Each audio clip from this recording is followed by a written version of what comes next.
Anak adalah tunas bangsa, penerus negeri ini. Akan tetapi di balik senyumnya tersimpan realitas yang pahit. Assalamualaikum warahmatullahi wabarakatuh. Saya Muhammad Anton Wahyudi, mahasiswa semester 4 Fakultas Hukum Universitas Trunojoyo Madura dengan NIM 2401111000150. Pada kesempatan kali ini, saya akan menyampaikan hasil observasi dan riset ini terkait dengan implementasi perundang-undangan dalam perlindungan anak di Kabupaten Probolinggo, khususnya mengenai tentang eksploitasi anak di bawah umur. Dalam penelitian ini, saya mengkaji Undang-Undang Nomor 35 Tahun 2014 tentang perlindungan anak, serta saya membandingkan dengan kondisi yang terjadi di masyarakat. Berdasarkan hasil observasi dan wawancara dengan pihak lembaga LPA di Kabupaten Probolinggo, saya menemukan bahwa meskipun Indonesia telah memiliki regulasi yang cukup dan lengkap dalam mendampingi anak atau melindungi, akan tetapi pelaksanaannya di lapangan masih menghadapi berbagai tantangan. Dari hasil pengamatan, masih ditemukan anak-anak yang harus bekerja untuk membantu memenuhi kebutuhan ekonomi keluarga. Beberapa di antaranya bekerja di jalanan, menjadi pengemis, pekerja informal, hingga mengalami berbagai bentuk eksploitasi ekonomi lainnya. Kondisi ini menunjukkan bahwa faktor kemiskinan dan rendahnya pemahaman masyarakat mengenai hak anak masih menjadi penyebab utama terjadinya eksploitasi.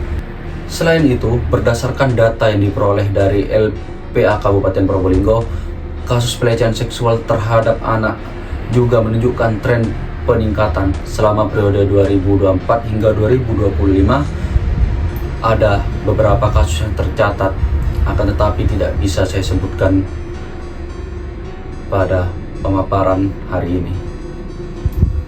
Terdapat beberapa kasus yang telah dilaporkan dan ditangani oleh pihak berwenang.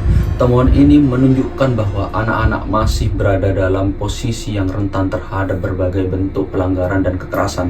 Dalam proses penelitian ini, saya juga menemukan bahwa terdapat beberapa hambatan utama dalam upaya perlindungan anak. Hambatan tersebut antara lain keterbatasan anggaran dan sumber daya manusia pada lembaga perlindungan anak, kurangnya kesadaran masyarakat mengenai bentuk-bentuk eksploitasi anak, lemahnya pelaporan kasus akibat rasa takut dan stigma terhadap korban, serta proses penegakan hukum yang terkadang belum berjalan secara optimal.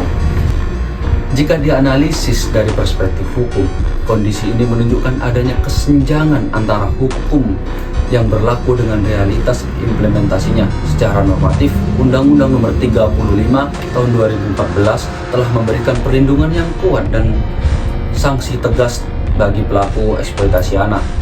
Namun, aktivitas suatu peraturan tidak hanya tergantung pada isi perundang-undangan, melainkan juga pada kesadaran hukum masyarakat, kualitas penegakan hukum, dan dukungan berbagai lembaga yang terlibat.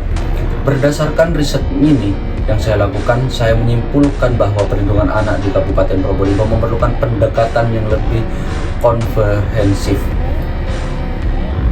Diperlukan peningkatan edukasi kepada masyarakat mengenai hak-hak anak, penguatan kapasitas lembaga perlindungan anak, kolaborasi yang erat antara pemerintah dan masyarakat, serta penegakan hukum yang lebih tegas terhadap pelaku eksploitasi dan kekerasan terhadap anak.